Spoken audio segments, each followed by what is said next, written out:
At the end of June 2026, Tom and I participated in the Energy Science and Technology Conference in Spokane, Washington. I have included here an index of the presentations over the 5-day event. This is only a sampling of the talks and demonstrations and experiences. Links are provided at the end of the video if you would like to get more detail. I think just Aaron's intro, Justin's doing his We arrived just before 9 a.m. on day one. Morning. Good morning. Our wonderful host, Aaron, prepares for the conference to begin. The first presentation is from Jeremiah, who has perfected the Tesla turbine as a steam power generator. This amazing device can transform heat from solar or fuel burning directly into electricity at remarkable efficiencies. There's two channels in here. One goes, the main channel goes straight to the condenser, and the other channel goes up through and then down into the inlet of the boiler. So when I turn on the pump, I'm going to be pushing water through this heat exchanger. It's going to get preheated, and then it's going to go into the heat exchanger in the thermal reservoir, and then because it's preheated, we're recuperating some of that heat. Now I'm going to pump some more water into the boiler. Now our pressure on the inlet is minus 1 psi.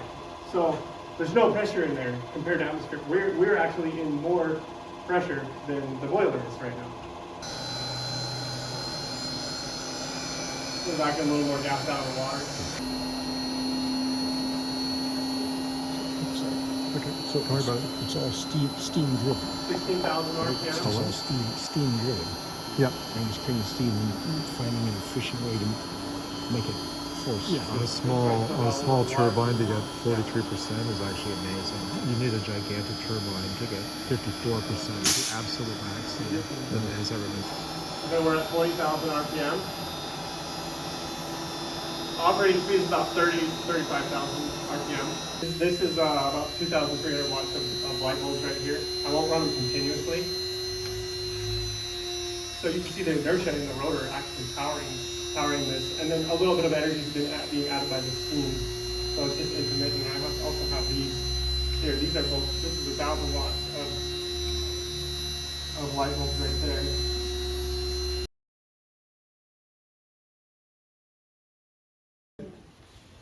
Okay, so who's ever heard of a so-called Rife machine?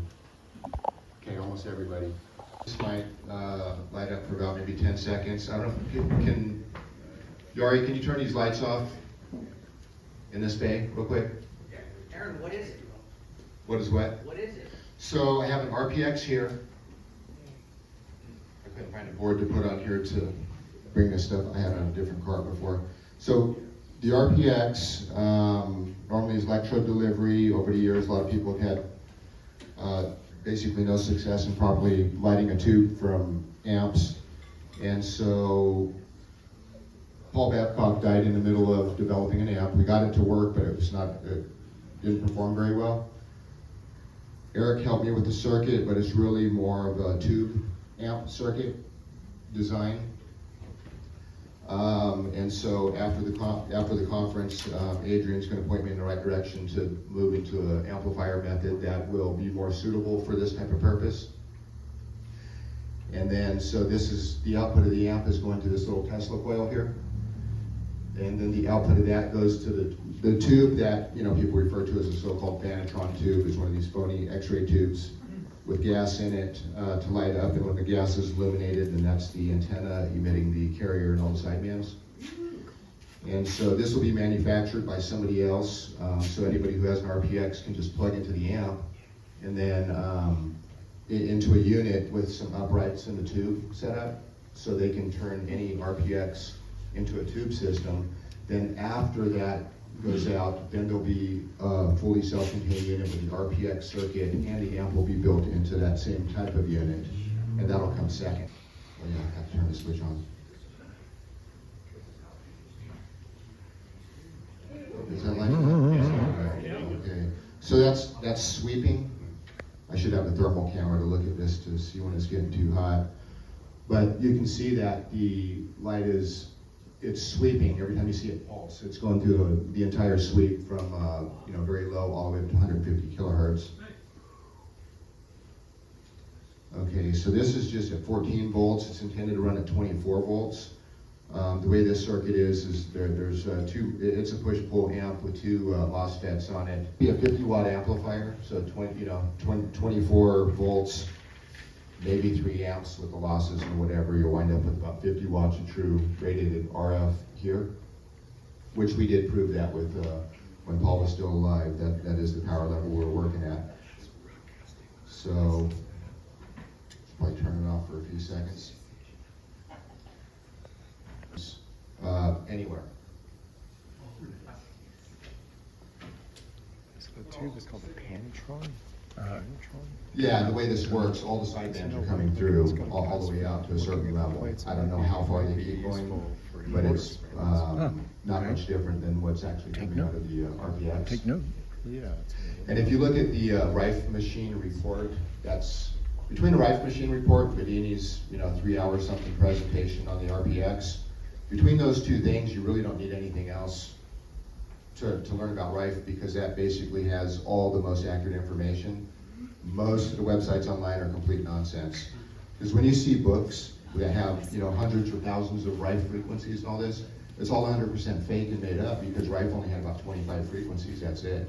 So when you see all these charts and manuals with page after page of all these frequencies, and they're talking about Rife, he didn't do any of that. I don't know where these people came up with those numbers, because you needed the Rife microscope, which could see smaller than the half wavelength of light, which is supposed to be optically impossible.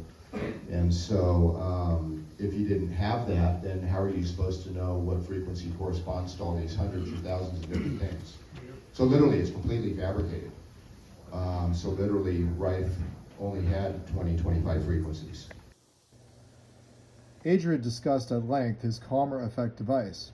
It merges etheric and human-generated vortices in the vicinity of the wand head. Applications included self-learning and energetic alignment for overall improved energy.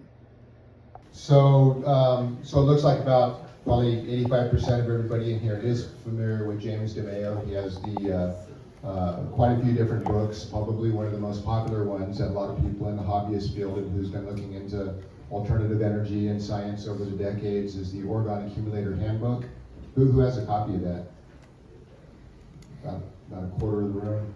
And he had his, fortunately, we had James at our conference a couple times at Kootenai County Fairgrounds, and I think one time at the Hayden Eagles Lodge. And most of his presentations focused on Orgone and the ether. And his recent book, the Cosmic Ether book, just has so many resources in there that anybody who looks through these kind of references and want to argue whether or not the ether is real or not really needs to look at that book. I mean, the evidence is just so insurmountable, and it basically makes sense out of everything. And most of us working into these things understand the reality of the ether and its different manifestations. And I had the privilege to, after one of the Tesla Tech conferences down in Albuquerque I presented at, on my way back up to Spokane, I stopped through Oregon and stopped at James and Dash's home. And I saw some interesting experiments. It was the first time I'd been there. Went to an Orgone accumulator, and he had this neutron counter that was going off like a pinball machine. And I have a video of that, and I never put it out. And I saw these apple trees that the seeds all came from the same apple, and it was treated in an Orgone accumulator. And all three of these apple trees had different genetic expressions. One of them had thorns on them. One was distinct from the other one. All three of them were different enough that there were obvious differences just by treating the seeds from the same apple in an Orgone accumulator. Unfortunately, several years ago, James is getting sick, and he told me he wasn't able to come to one of the last conferences that I invited him to. He said he was getting really, kind of skinny and not feeling really well, and unfortunately, he had passed. And I had kind of met online Tom, who's going to be presenting next, and there was like an online memorial, to celebrate James's work, who is, probably one of the most well-known and prolific researchers in the true Reichian science, because there's so much misinformation out there, and he really kept it pure and straight. It's kind of interesting that Professor Robert Herlick, who's presented at the conference multiple times, was actually on the vetting committee at the university in Kansas where James got his PhD. So it's like these kind of people who are open-minded enough to really look at things, instead of allowing themselves to be skewed by, whichever way academia wants to push them, kind of gravitate together. So that was kind of a neat little kind of family reunion, keeping these kind of open-minded people together and moving forward in this. Tom D. Ferdinando is the director and president of the Orgone Biophysical Research Lab, OBRL, and the official website for this is orgonelab.org. Please help me welcome Tom D. Ferdinando.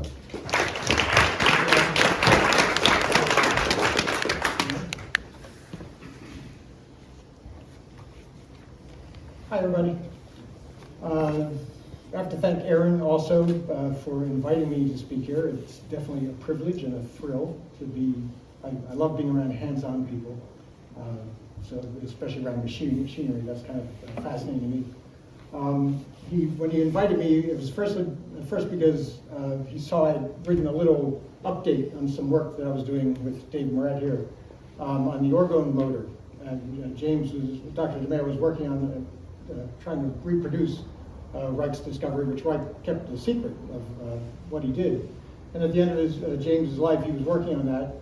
And so we were picking up the work, and I put a little report on it, and Aaron asked me, he says, hey, it's a hands-on conference, can you come and do demonstrations? And I'm not ready to do that yet, and I want to keep that for my first OBRL conference, hopefully within a year.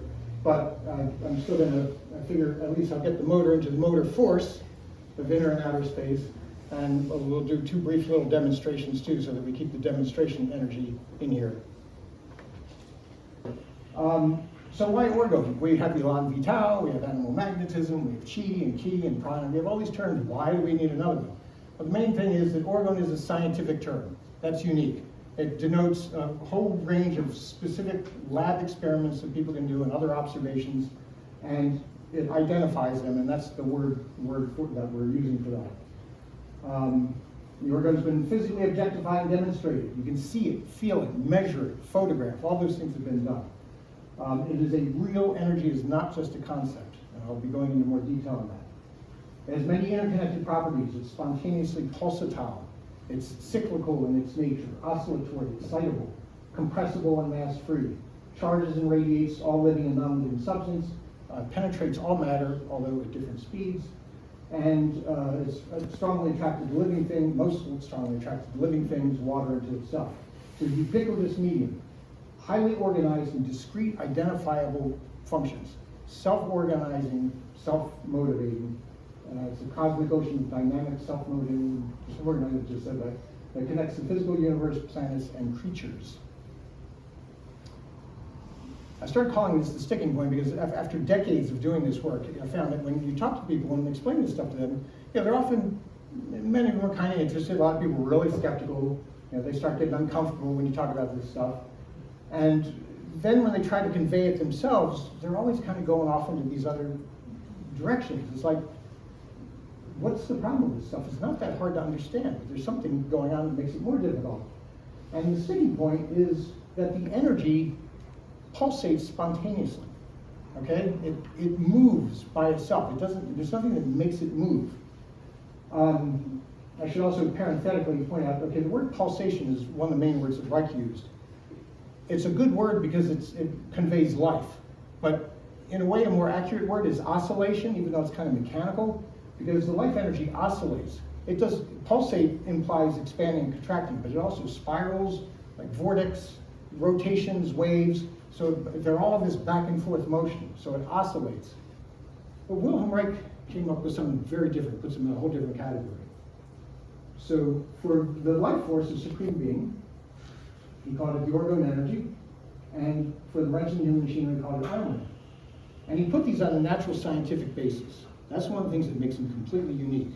And I'll explain in more detail what I mean a little later, but just in a nutshell, that they're on a natural scientific basis. On the one hand, he's so specific about what he's talking about that all the pieces of what he's describing, what he discovered, there's no opinion in there. He's not just making stuff up.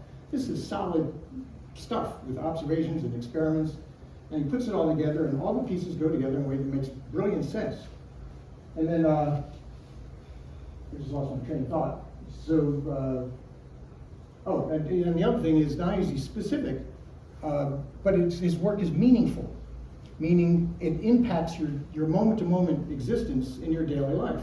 You know, a lot of theories and philosophies and everything, they'll have great specificity. And it's like you'll listen to it or read it and go, oh my God, that's amazing. Wow, that's so incredible. But then it has like no impact on your life whatsoever. And then you have other things where, yeah, they have an emotional impact in your life, but it's vague and non-specific, and you need somebody else, like a guru or a priest or somebody to connect you to it. Now, with Reich, neither of those are the case. You understand that life is right here, right now, and you can fully access it with a breath, you know, in many practical ways. Orgone Energy is real, as I hope to demonstrate to you. Armoring is real, as I hope to demonstrate to you. Even more important is that their relationship is real, okay? Don't want to come to that yet.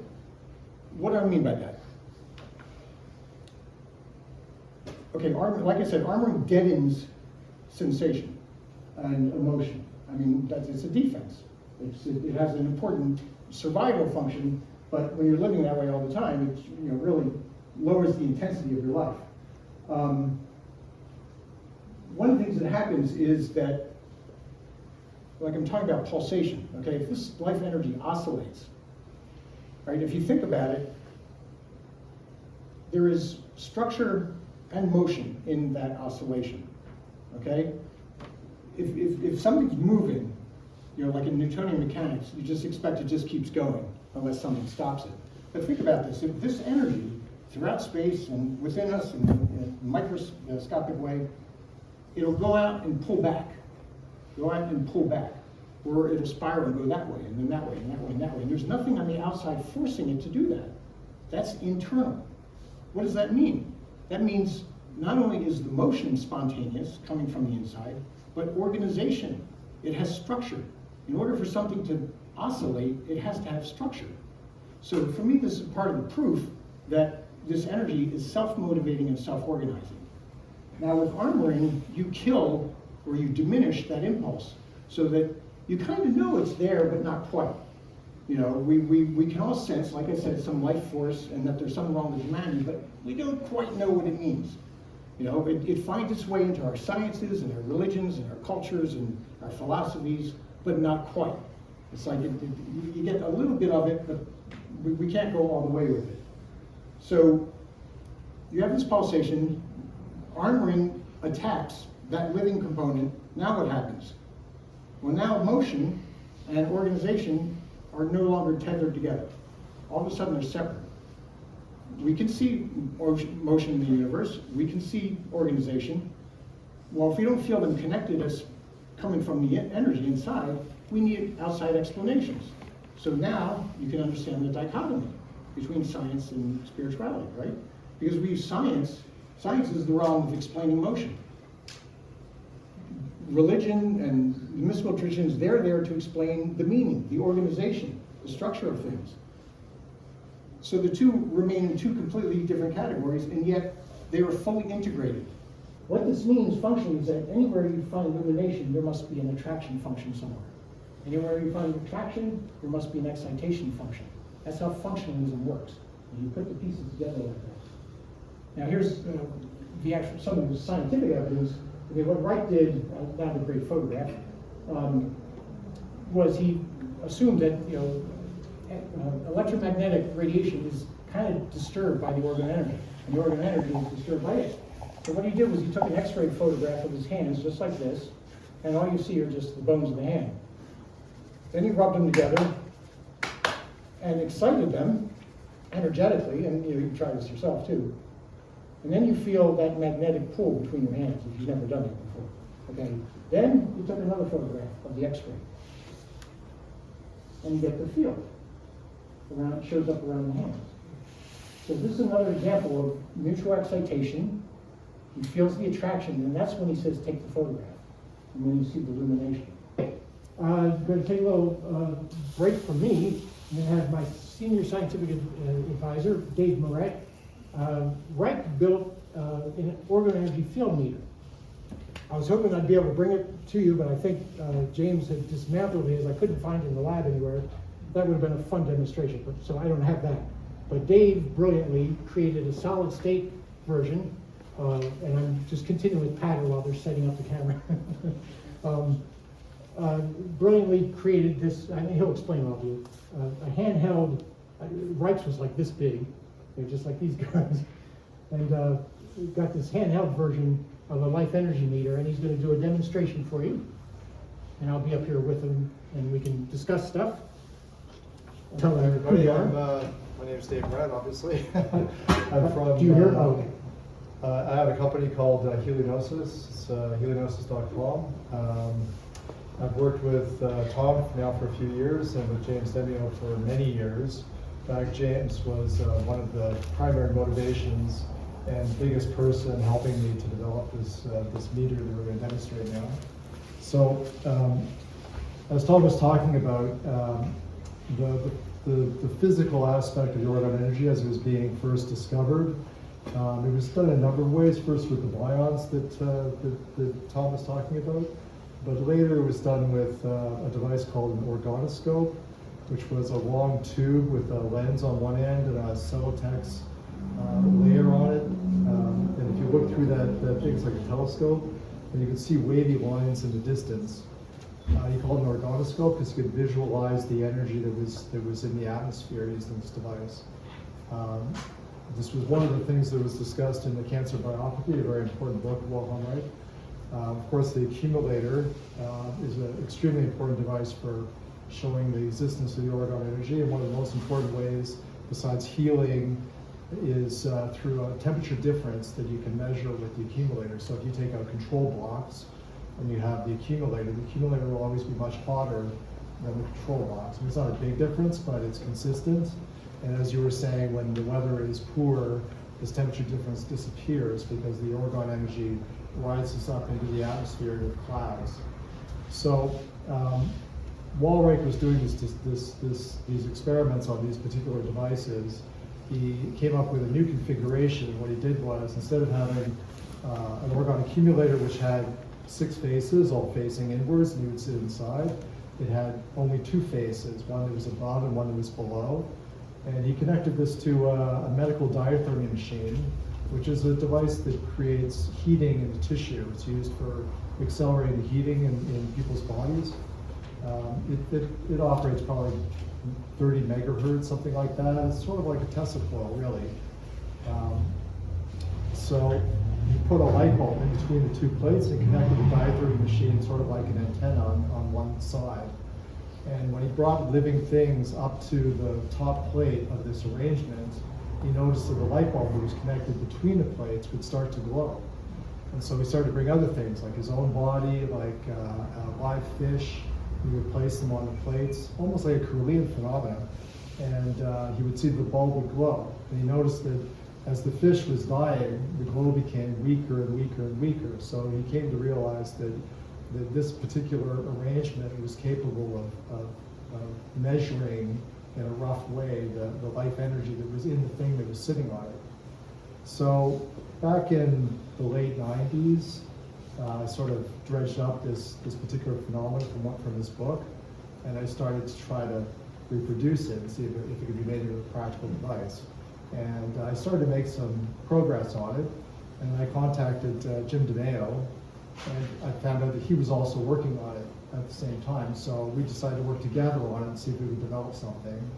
And by 1998, we had a small device. It was sort of wonky and didn't work that good, but it started to show the phenomena. And by 2003, we had a practical one. I'll just show you first. So I put my hand on there. You can see that it's reading something from my hand. Now that's on a very low sensitivity. So if I increase the sensitivity by 100 times, so you know how Tom was showing the picture of the X-ray picture of the hands, right? So you'll see now, if I bring my hands, sorry, I just got an adjustment here a little bit. If I bring my hands around the meter, you can see the meter is deflecting from the energy from my hands at a distance. So I don't have to touch the plate at all. It's measuring all the way around. This is just a regular crystal. I can't remember what it is. It's probably calcite or something. Anyway, so it's a rock, relatively inanimate, but it has some energy on its own. So see, if I put it on the meter, it gives a fairly low reading. It's about 8%. Now, if I take something like a lemon, which is still alive,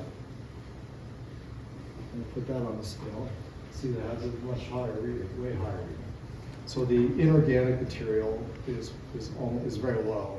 Organic materials are high.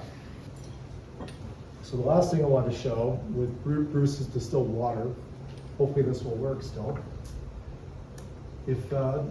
What happened was, for the last 12 years or so, we've been using an exciter technology, which is has a very high, relatively high frequency, close to what a diaturbine machine would be, at a very low voltage. And recently, we discovered that if you go in the exact opposite direction, so you have a high voltage but a very low frequency, so there's like a knee curve where it just sort of disappears. If you're right at that knee edge where it disappears in the phenomenon, suddenly things behave a little bit different. And you can start to detect things that you couldn't detect before. So, let me just make a little adjustment here. So what I'm going to do is I have drinking water that's like the bottled water that you have that all of you are drinking, just that we got from the grocery store. So I'm going to put that first.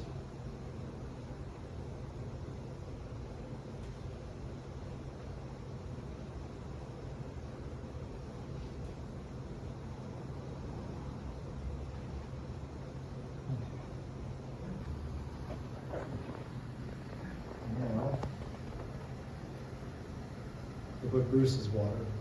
And you see the Bruce's water is way more energetic than the water that we're drinking in those bottles. So this is a new thing. Now we're able to detect this. It used to be the mineralization in the water caused issues, but now with this new technology, the mineralization doesn't cause any effect at all. So we're very happy about that. Anyway, so that's all. This is just a direct demonstration of Reich's technology put into a real machine, and it can actually do it. Thank you. I want Dr. DeMeo to make a presence here. I found a little videotape of him, 6 minutes long, where when he was doing research with the Orgone motor, he was also replicating the Townsend Brown Gravitor. So he just documented that just out of interest, so I would like to play that for you. Hello, I'm James DeMeo, and I'm at the laboratory in Green Springs, Oregon, and I thought I would bring everybody up to speed about the new experiments I'm doing here. One branch of which is on the Orgone motor, and the other branch is on the Gravitor electrogravitics findings of Townsend Brown. Today I'm going to show you the Townsend Brown experiment, which it's reasonably interesting. Nothing in the way of a big breakthrough, but it just shows the progress that's been going on. December the 16th, 2019.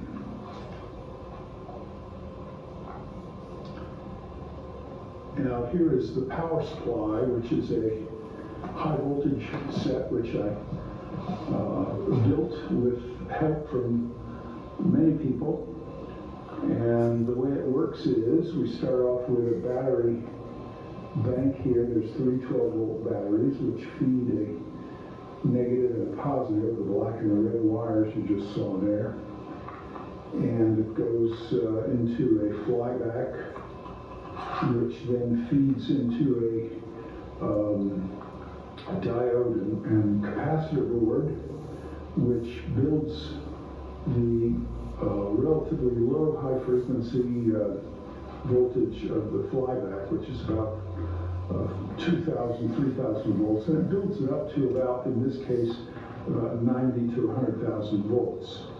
And that's DC, and then it goes to the apparatus. And I'm going to start it right now.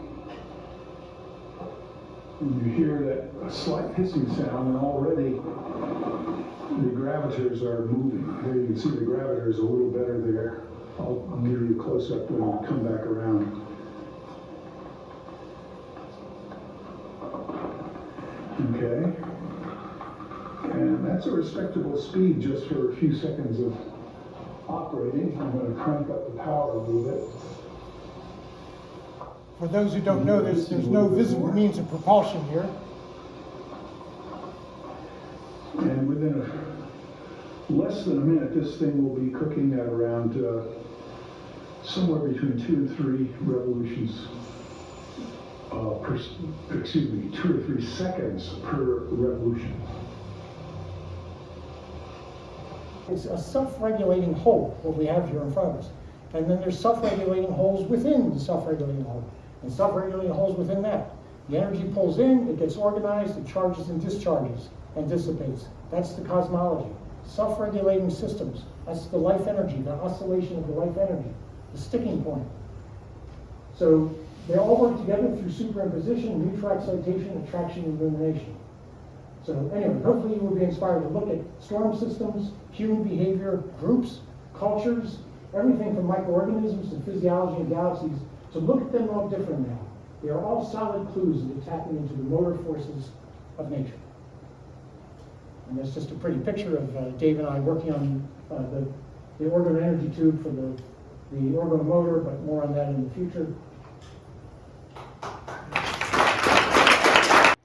Peter showcased his do-it-yourself wind turbines. Simple and cheap, anyone can put together a wind system and get free energy. Down into here, the wind coming in from here goes into here. Then we have the entire transportation, sector of the world on wind. So don't tell me it doesn't work. For thousands and thousands of years, it was just fine. I think you could build a 12-footer out of this for $1,000, and then all you have to do is critically balance it and make sure your bearings are good and take it away. Anyway, I got to get out of here. Quite a while over the years, Eric has done different experiments. There's an old Bolinas RCA video on YouTube where he's, hooking stuff up to fire hydrants and doing different stuff. It's an old Borderlands video showing some of the reception, but Eric has been involved with these experiments for, decades. Down in Tonopah, Nevada, there's a setup that Jeremy and Justin are going to be, Hakases is going to be presenting on. And so Hakases has been working with us for a handful of years at EPD Labs on some of these projects. One of the main ones he's been helping Eric with is the telluric transmitter, getting it tuned up and everything. He had a radio transmitter or amplifier or whatever transmitting into it, and had a beacon where it had the Morse code kind of going out. And on some of these experiments for like less than 5 watts, it was being picked up through the earth and received over 120 miles away out in Death Valley. So, obviously these things aren't supposed to be possible. It's not, the idea is that it's not propagating through, conventional electromagnetic transverse waves, but it's more of this longitudinal type of transmission, which is not even faster than the speed of light, which would be superluminal. It's thought to be extraluminal, which is completely outside of the so-called light speed constraints, because it's basically, as soon as it's transmitted, it's instantly there. It doesn't take time to get there because it's not going through space. Theoretically, it's going through counter space. So when you see these concepts like Star Trek, subspace communicators and stuff like that, this is kind of the real thing, what we're talking about here. And so Hakases is going to be going through this, talking about the scale, and I think you're going to be sharing kind of the dimensions for the 1.999 megacycle transformer. We're going to cover the history, how the project got started, where Eric was left off on the 2019 conference, and essentially pick it up from there of all the progress that we made and what direction we're heading. And anyone that's interested in going down the field, you should at least have the foundation to start replicating a network. And then Justin is going to take over. They're going to kind of go back and forth, and he's going to go more of the EPD Labs We're gonna talk more about the construction. The construction. We'll bounce back and forth because we've both been involved in the project for a long time, so we have different things to Okay. integrate into it. Okay, and then, and Eric had a chance to look through it, he said it all looks good, you know, so he could have his feedback into it. I think he's hopefully streaming into the conference live to be able to see all this, so, Eric, everybody say hi to Eric. So, welcome Hakasez and Justin. Hakasez and Justin show their telluric ground transmitter based on a Tesla coil resonance system they are developing with the help from Eric Dollard. The dynamics of it, it's actually truly the Golden Dragon discharge. So the Golden Dragon discharge is a fractal which is expanding at the golden ratio. Okay, so we just break out. That's just beginning. Very low power, it's only about 50 watts.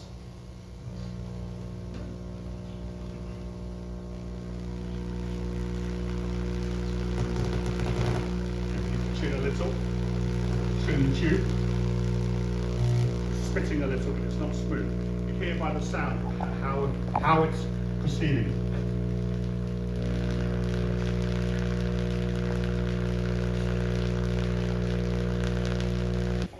Anyone could pull all this out of his mind in 4 hours other than me.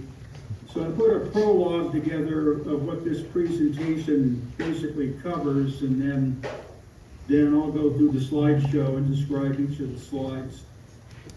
Okay, well, let me do this, just get a shot, get a little video clip. I'm running it. Okay. Now you say put this toward the little one and put it on my skin? Put it on the skin first. You know, Nikola Tesla did a two-exposure thing like this in the early 1900s. You gotta hurry. For marketing. For marketing. Well, go to the bigger one. Yeah, go one at a time. Can you feel it? Not yet. Too much armoring. Yes. I'm surprised I'm not feeling it. It's okay, I'm touching it. It's going in there. There's something wrong with me, I'm not feeling it. You have a lot of armor. That one got me. Listen, you're at the end. Wait a minute there. You're at the end. So you're going to be able to experience them, and also we also have a certain number of samples. Take a look at what some noteworthy people have said about these kinds of things. It's always good to have a starting point. So everyone who is seriously involved in the pursuit of science becomes convinced that a spirit is manifested in the laws of the universe. A spirit vastly superior to that of man, and one in the face of which we with our modest powers must feel humble. It's a good start, especially when we start talking about over unity. It's going into materialization and out. Remember, it's dynamic. There is nothing static. There is nothing static about the etheric spectrum. Things are being created and destroyed as a flow all of the time. Feelings are flowing through us constantly into materialization and out of materialization. We are perceiving, we are synthesizing, and that becomes a whole collective whole. The synthesis of those two lead to very unique results. Actually, it leads to all the specialized results that Tesla actually shared, all the unusual ones. When you take resonance and you combine it with nonlinear synthesis. That's a topic in the future ESTCs that I'm working on as research at the moment, is nonlinear electrical dynamics. It's Tesla, based on Tesla's work. It's a Tesla electricity and energy research, but it's nonlinear, and it does liberate unity. So that's to come. It's not ready yet for disclosure. Structure constant in physics is the product of geometry and interference, which of course science would debate that. So in exoteric science, the fine structure constant determines how atoms form, interact, and scale from micro to the macro. In his model, the golden ratio can be shown to emerge naturally from wave interference on a spherical surface. There is correspondence between this model and the fundamental building block of manifestation, the Anu. There's the Anu. There's what he drew as a result of what I'm going to share with you now. So you start with a sphere that's radiating subatomic sphere that's radiating outwards, e.g. say expanding waves of light. These waves oscillate at a fundamental rhythm based on the Planck constant. So you have a Planck, you start with the Planck length. That's the fundamental quantum limit. There is nothing smaller than the Planck length. Each loop of the oscillation, as you start to rotate, as you start to spiral, you add another Planck length. So you add another Planck length to the spiral. This is what's happening in the picture here. Starting at the core, we're adding a Planck length as we go up. Each loop of this phase change is the smallest unit of action of nature, according to science. Because we start from the Planck length, which is the smallest length at the boundary of the etheric layer. Any shorter than that, it's not form. It's in the Anu. Any shorter than that, then you are now into higher levels of awareness within the etheric spectrum.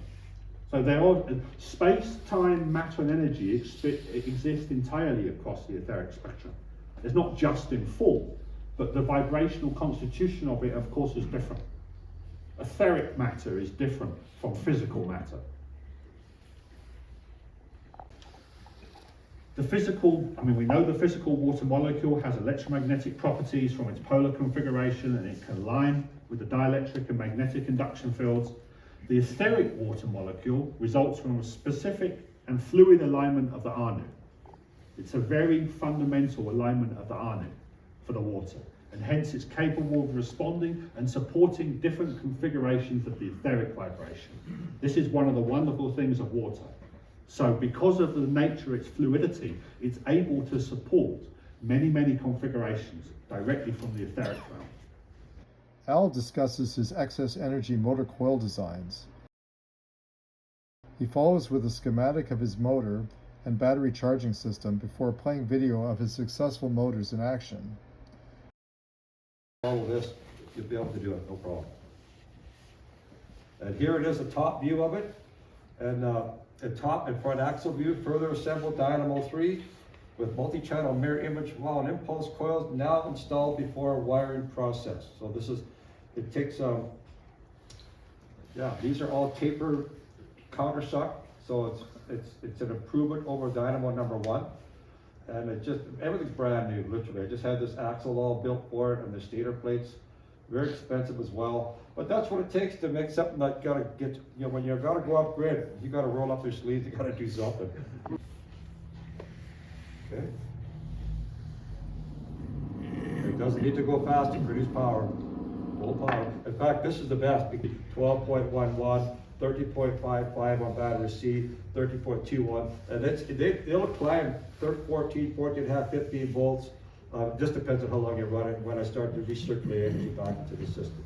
B, well, the high voltage spikes are recovered in battery C.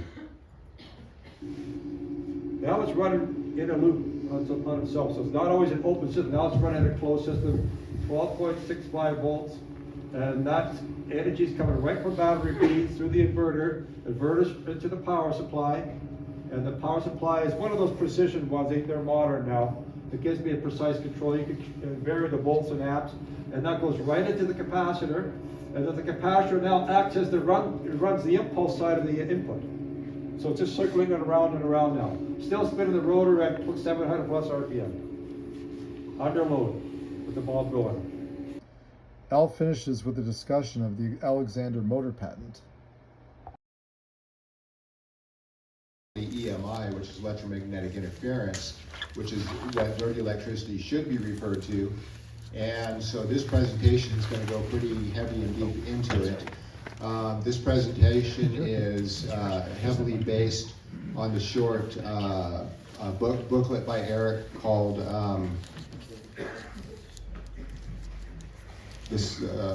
what is it? It's the electrical utility in the digital age. Electrical utility in digital age. It's kind of two parts. In the first part of that, I have a handful of books back there on Amazon. They're $9.95. I'd recommend getting one of those books. It's easy enough for anybody to understand, even if you don't have a background in electrical engineering. And also, they're half off. I said $5 off each book. So for $5, you can get one of those booklets.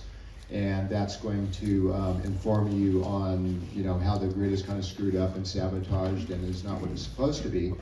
And so in this presentation, Eric is going to walk you through a 2-hour overview of pretty much everything that is wrong with the power system.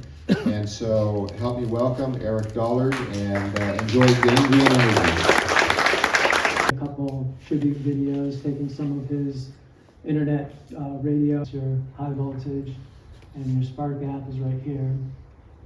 And this is essentially a shorted bar, yet you can light light bulbs by just touching this side to this side. Even though it's literally short circuited right here, this bulb will light up, this bulb will light up. And you could put a fluorescent tube over here and this will light up while lighting up a 12-volt light and a 120-volt light. All, you know, which is impossible because they all need different power supplies and requirements, and they're not interchangeable at all. Davey shows us the original Bedini ELF scalar wave detector. He also provided its schematic diagram showing the input coil, capacitor selector, and amplifier. He then introduces a gravitational wave detector design using a capacitor as the sensing element. This development is the direct result of the discovery of monopole gravity signals, and the author is confident that future development will make this a viable and reliable solution. A lake or still water, if you're splashing on the water, once you stop, there's still waves and reflections and stuff going on. The water doesn't start being still as soon as you stop doing it. You know, each signal and then each op amp for that capacitor is tuned with a different feedback frequency. So this one would have a 2.2 microfarad capacitor, and it would be adjusted for 113 hertz, and then this capacitor circuit would be adjusted for this frequency. So you get this nice, you know, cosmic wind. And the interesting thing is that, like, listening to the recording of it, like we were with Bedini's recording there, it's like, you know, it's one thing when you listen to a recording of it, but when you're listening to it live, it has like a different effect to it. He had John's original detector, and I had been working on it. I'd been building the circuits, trying to figure out what he used for a coil, and now Aaron had it, and he sent me some pictures, and I was able to reverse engineer the circuit. So how he saw it is that when the coil charged up, the ether was forced away. So you have this bubble, and there's almost like a compression going on here. And the ether's being forced away. This is the wire here. The wire, you got the curl, and the ether's being forced away. Okay? And then when the coils all of a sudden shut off, that ether comes rushing in. Comes rushing into the wire, and it collects and it adds to what is already there. So with the circuit, it's going to operate when the ether is, you know, at its strongest moment, and it's going to compress it, and then it's going to shut off really quick and suck that into the coil. And that's essentially what he felt that the back EMF spike really was. It was really collecting the ether by doing this breathing and collecting the energy that way and adding on to what he had. So my main demonstration are the Bill Ramsey cosmic winds that I built over the past, or maybe last year, I think it was. So let's see, I'll start with this one here.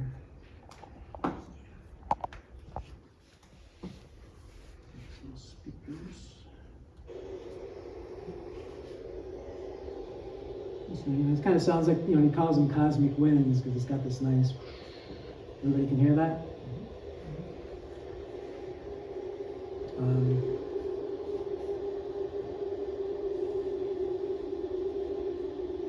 Sounds like a keyhole bell. I'm sure a lot of people have heard of T. Townsend Brown, where he was producing gravitational effects with asymmetrical capacitors.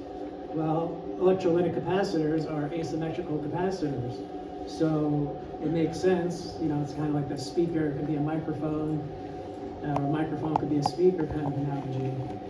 So it seems like the capacitor is probably a good route to go for, I think, gravitational type of detectors. And that's about all my demo. I'll run these more tonight so you guys could come by and check them out and stuff. But that's pretty much. Thank you, Davey. Presentation together, as Aaron said, to try to give an overview, status update, some historical background. I know that Eric just recently covered this same topic from a different perspective, talking about the overall implementation of the Alexanderson network antenna. So I'm going to approach it from my perspective.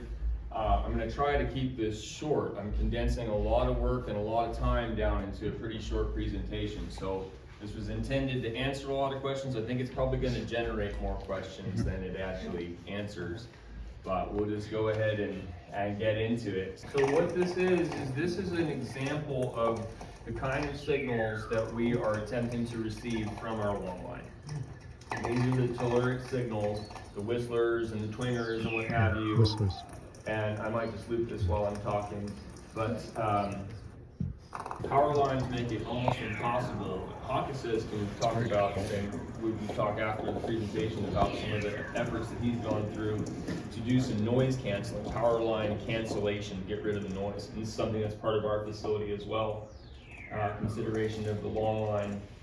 I'm using these recordings from Steve McGreevy that he graciously provided for this purpose, because Steve was able to record these way out in the field, away from any kind of power line interference. So these provide an example of fidelity that we're not yet able to achieve on our line. Well, basically, FM broadcast quality from the range of signals. Ultimately, very quiet right now. There's nothing really going on in the lighting. You want to get more of the signals that come out from inside the earth, tighten the bandwidth a bit, and we go through kill cycles. In the interest of time, I'm just going to move on from that video. But Dave, with Hackasis, Michael, Yeah, we're at the show. Tom, At the show. Yule, and Matt. With graduate level training in chemistry, microscopy, and molecular biology, he returns to the Energy Science and Technology Conference to discuss further research on deuterium-depleted water. Help me welcome Victor Lakhovski.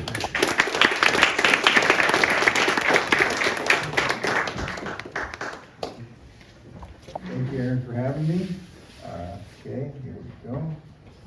So now for something completely different. This presentation really it's about water, but it's more about human energy. So I think that's how it fits into this conference.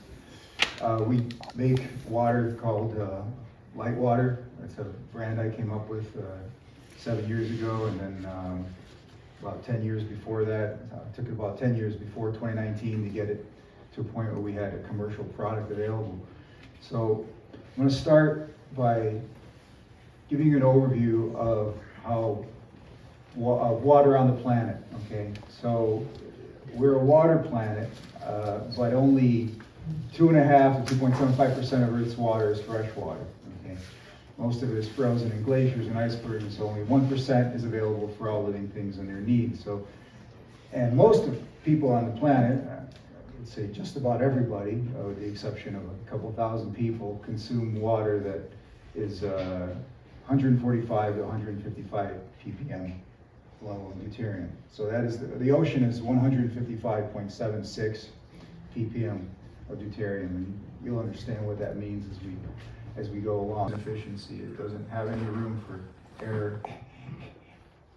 In between here, there's a membrane, right? There's a gradient happening here. Otherwise, this flow wouldn't happen. So it's going from here, there's this membrane, and so it's going from one potential to the other, and that's what causes it to, this gradient is what causes it to move. So, very efficient. Victor describes how deuterium is tested for in the body. He then goes on to explain why the natural water cycle cannot remove deuterium. Sprinkless. Put that shit out. What did he do? Fire sprinklers.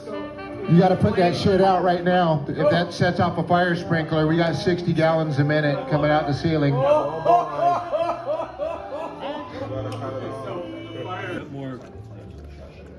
Yeah, I mean, initially there was more. I probably have sucked it out now, but it was 20%. So it did do something. Yes.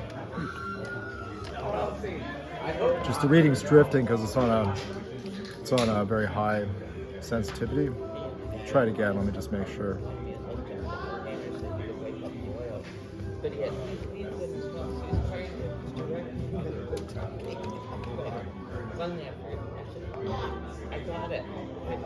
Yeah, there it is. 15 to 20%. Yep. So it had an effect. And what was it on? Is it a pendant? That, coaster thing that has. That's a bigger effect. So when Michael did his little incantation with the crystal, I was only able to see a 5 to 10% change. So on that, it was 15 to 20% on the same setting. So that's three times more. Now we got to put it in an accumulator and test that.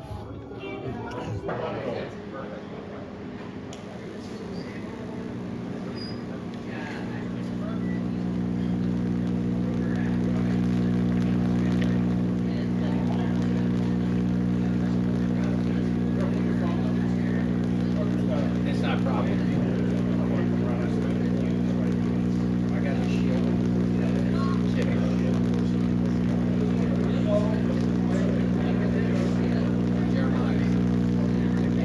6 inches, buddy. We're trying to build a Tesla coil using a schematic on the internet, right? This is an auto-resonant blocking oscillator, Slayer exciter type circuit that creates a high voltage gradient using this particular circuit. Aaron developed a diet that was completely absorbed with no residue for late-term care of patients with a blocked colon. The diet proved effective in extending life without pain. Actually compliments of LifeWave, making it possible to provide Dick's Burgers, chicken sandwiches, fish pickles, french fries, leftover spaghetti factory, and then some world famous sorbet straight out of Harrison. Okay, so our next presenter, Davey, who presented on the very, very interesting gravity wave tuners yesterday, has been working on experimenting with replicating the BASE, which stands for Bedini Audio Spatial Environment System, over the years. And on his YouTube channel, he has a handful of demo videos showing scope shots and giving audio demos of what it sounds like to listen to the BASE unit. The BASE unit was, very famous back in the 80s, maybe into the 90s. It was used by many recording studios, a lot of very famous, you would know every single one that I would name, produced their music. There's a lot of Hollywood movies, like, Hunt for Red October, all those little trippy sonar sounds and stuff. That was all produced on Bedini's BASE units.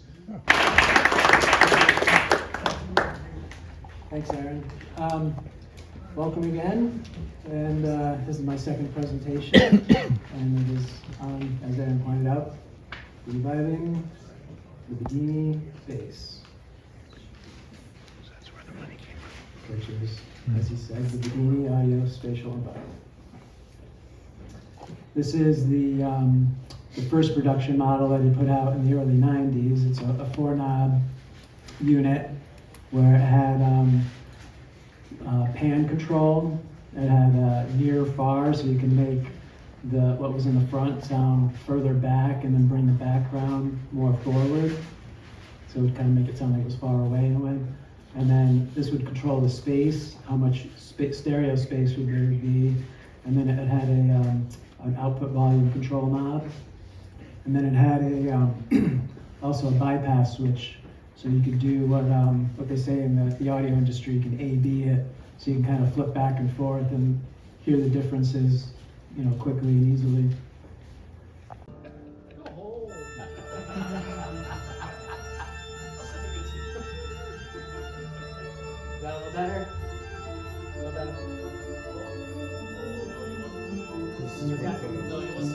way, so I'm I not sure. wanted to be a little more spread. Sounds pretty fun.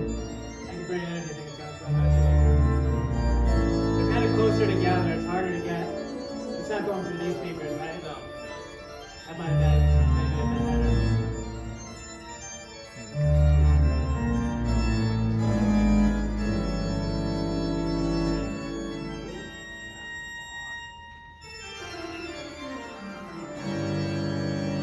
This is spatial mode here. And then I'll turn it up into the binaural.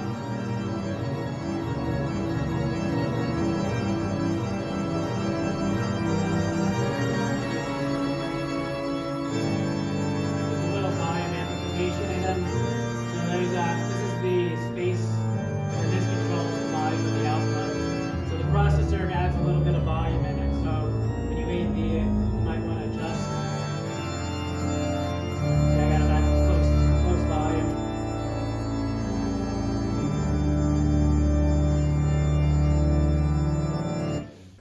Artie, Fred, and I.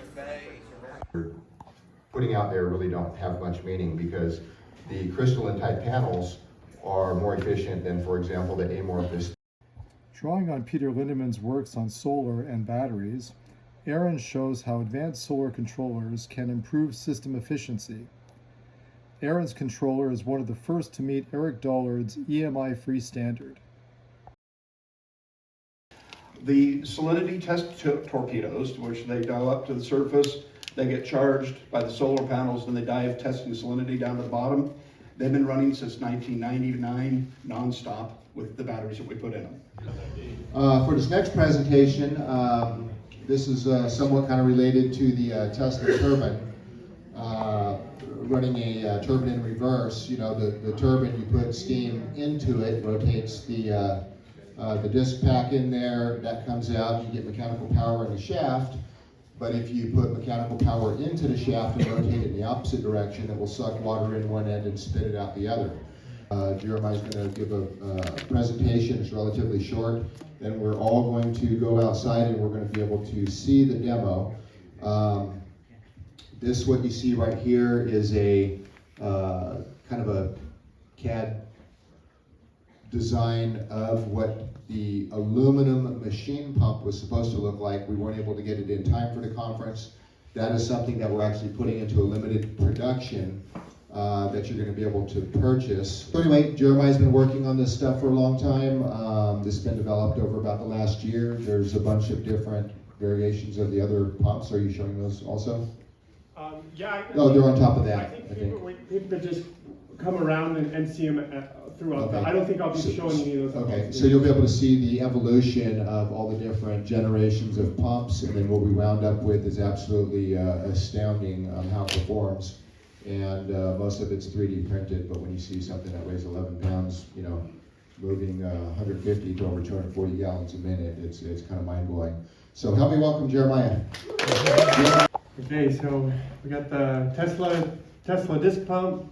Aaron basically gave a pretty good introduction into what's going on. So I'll just go ahead and proceed with the presentation here. It's hard to see too. Okay, so pumps that move 150 gallons per minute are typically very large, very expensive, and very heavy.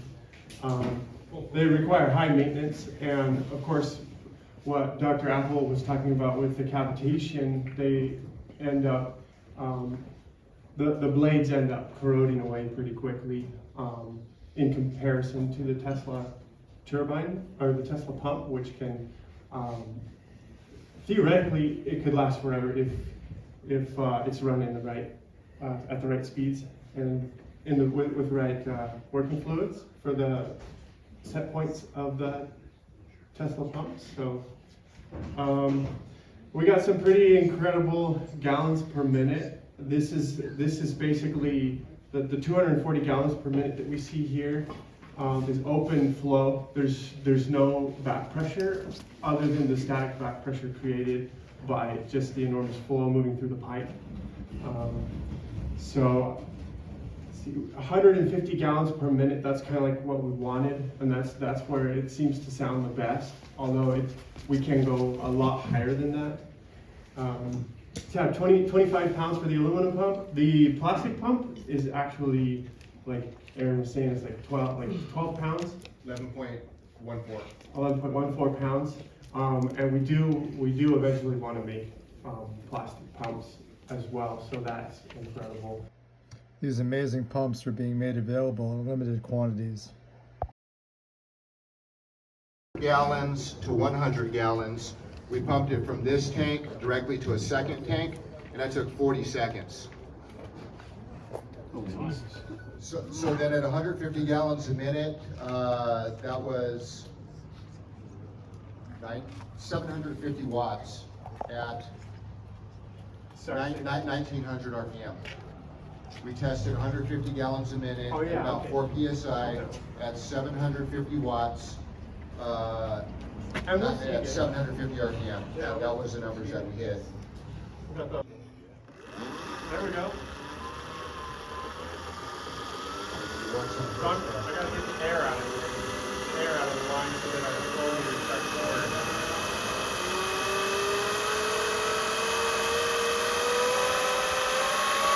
Yeah, you can see that in back. That's 150 gallons per minute right there. That's 150 gallons per minute. That's 16.4 amps. That's 74 volts. And the RPM is 2274. It has to be 3 for lock, huh? Okay.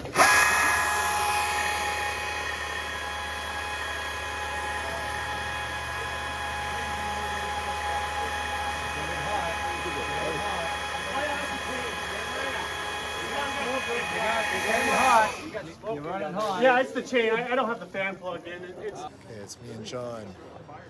Since I started coming to ESTC in 2018, I would say this ESTC is the most integrated that I've felt in terms of not just what we do on the bench, the apparatus and all our inventions and everything like that, but also the kind of questions that we're asking inside about